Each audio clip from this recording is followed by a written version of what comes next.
Hoje eu me arrumei especialmente para dar aula aqui para vocês, né? Porque a aula de hoje é a continuação da aula passada, e na aula passada nós estudamos potência elétrica, que foi esse único tópico aqui, e aí ficou faltando a continuação, né? Ficou faltando a gente falar aqui de potência dissipada nos resistores, ficou faltando a gente falar do efeito Joule.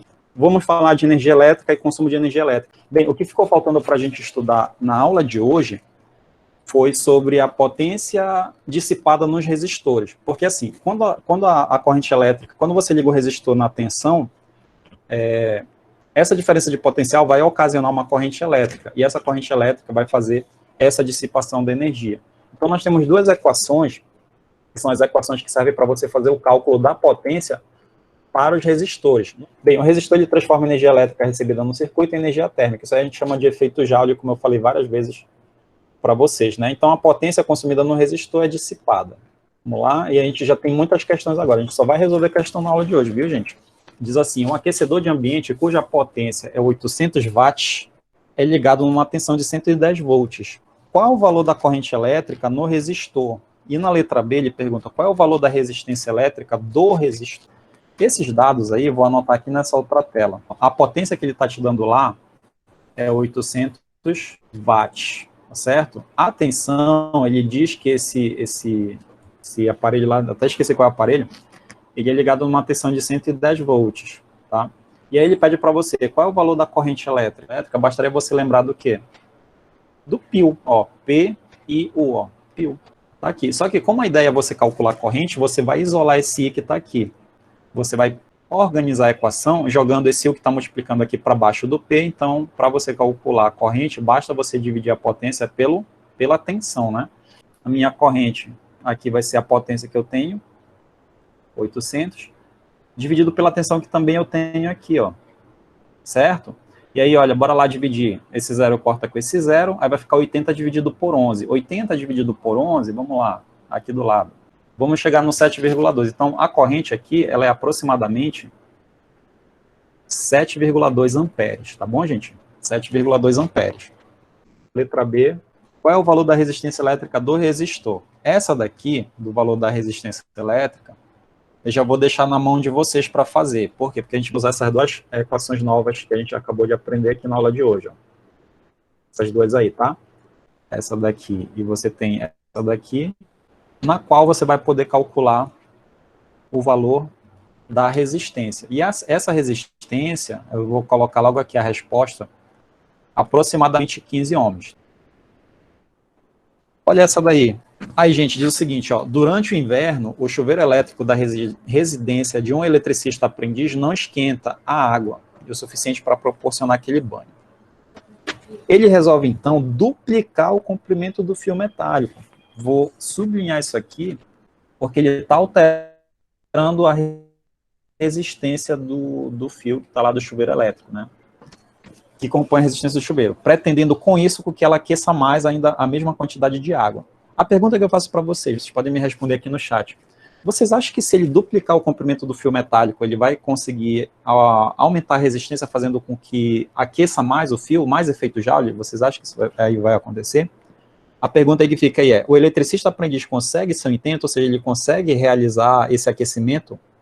Explique. Se você discorda da ideia dele, dê outra sugestão. Porque o que nessa questão o aluno ele é levado a pensar? Bem, lembra lá da lei de Ohm, da segunda lei de Ohm, que diz assim, que a resistência é o ρ, LA, tá?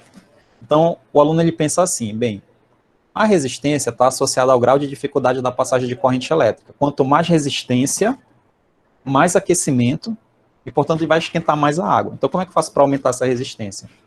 Ou eu aumento o comprimento do fio, ou eu diminuo a área, porque a área é inversamente proporcional, diminui a área, você aumenta a resistência, ou eu aumento o tipo de material que está lá dentro do chuveiro.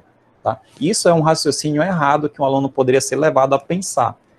Por que eu digo que é errado? Porque se ele aumenta a resistência, gente, aumentando a resistência, olha o que vai acontecer com a potência do chuveiro. Lembra lá a equação que a gente acabou de ver? Ó? Bem, a resistência, como o chuveiro é ligado sempre na mesma tensão, se você diminuir a resistência, se você aumentar a resistência, o que vai acontecer? Aumentou a resistência, diminui a potência, e a potência não está associada ao efeito Joule? Tá.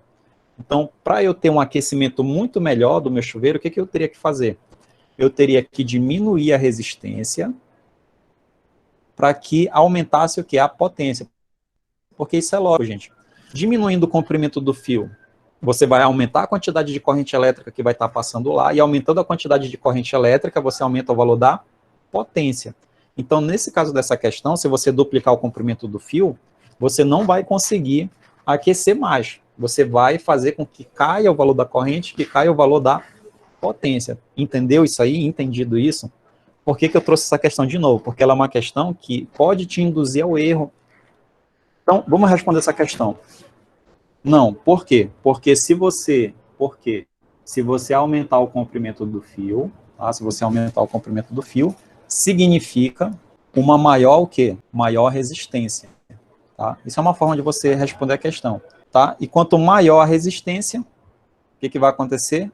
Maior a resistência, menor o valor da corrente e menor potência, tá? Então, ele não vai conseguir porque ele aumentou o comprimento, ele aumentou a resistência. Aumentou a resistência, baixou a corrente, baixou a potência do chuveiro, ele não vai aquecer tanto. Legal? Eu gostaria que vocês tirassem um print dessa questão número 5 que está aparecendo aí. Por quê? Porque nessa questão número 5 você vai praticar de forma direta as duas equações que a gente acabou de aprender da potência. Duas lâmpadas, L1 e L2, são idênticas, exceto por uma diferença. A lâmpada L1 tem um filamento mais espesso que a lâmpada L2, ou seja, a lâmpada L1 ela é mais grossa, tá bom? Ao ligarmos cada lâmpada em uma tensão de 220 volts, qual dessas duas que vai brilhar mais? L1 ou L2? Aqui nessa questão, para você matar a resolução dela, é você pegar aqui que a lâmpada L1 ela é mais grossa, a área dela é muito maior. É só você lembrar da relação, ó, da resistividade, tá? Rho, LA, isso aqui é a segunda lei de Ohm. Para você ter um brilho de uma lâmpada muito mais evidente, o que, que você teria que fazer com a resistência dela? Você teria que baixar. E como é que você baixa a resistência dela? Ou diminuindo o comprimento, ou aumentando a área, fazendo ela ficar mais grossa, ou diminuindo o Rho, tá? Porque diminuindo tudo isso aí você faz cair a resistência da lâmpada. Caindo a resistência, mais corrente, mais potência. A lâmpada L1 é mais grossa, tem o fiozinho dela lá dentro da lâmpada, porque se você pegar aquelas lâmpadas... olha, a minha lâmpada tá muito doidona aqui, né? Ela tem um fiozinho lá dentro. Ela tem esse fiozinho aqui, ó, tá? Para você aumentar o brilho dessa lâmpada, o que, que você teria que fazer? Diminuir esse comprimento aqui, tá? É uma das alternativas. Ou você engrossa esse fio, fazendo ele ficar mais grosso, você vai fazer passar mais eletricidade, porque quanto maior a área, menor a resistência. Tá? Então, no caso da lâmpada L1, ele diz que a lâmpada L1 tem um filamento mais grosso. Então, se ele é mais grosso, a área dele é maior, então ele tem a menor resistência. E tendo a menor resistência, então posso dizer que a lâmpada L1 vai brilhar mais. Eu só posso marcar nessa questão ou a letra B, que diz que a L1 brilha mais, ou eu posso marcar a letra E, que também diz que a L1 brilha mais, certo? Agora, bora ler a continuação aqui do texto para ver se é isso que é o raciocínio certo. Ó. Vamos ver aqui na letra B. L1 brilhará mais, pois tem maior resistência? Não, é o contrário. Ela só brilha mais porque ela tem menos resistência, vai fazer passar mais eletricidade lá. Então, a gente não marca essa letra B, a gente vai marcar a letra E, tá, gente? Diz assim, ó, se a resistência elétrica de um chuveiro é reduzida à metade, você reduz a resistência elétrica do chuveiro à metade. Lembra logo disso aqui. Para essa resistência cair, ou você faz o material dela diminuir a resistividade, ou você faz o comprimento diminuir, ou você aumenta a área. Tá? Lembra que a área que está aqui embaixo ela é inversamente proporcional. Então, para você fazer a resistência cair, você tem que fazer essas coisas aqui na equação. Então é o seguinte, ó, se a resistência elétrica do chuveiro é reduzida à metade, ela caiu, beleza? Então, para ela cair, significa que quanto menor a resistência, tá? Menos resistência. Vai estar passando o que mais nela? Mais corrente. E mais corrente representa mais, e portanto, gente, mais potência vai fazer o que com a água? Vai aquecer mais a água. Então, a temperatura da água aumenta, por quê? Porque aumenta a corrente, né? Letra A aqui, tá?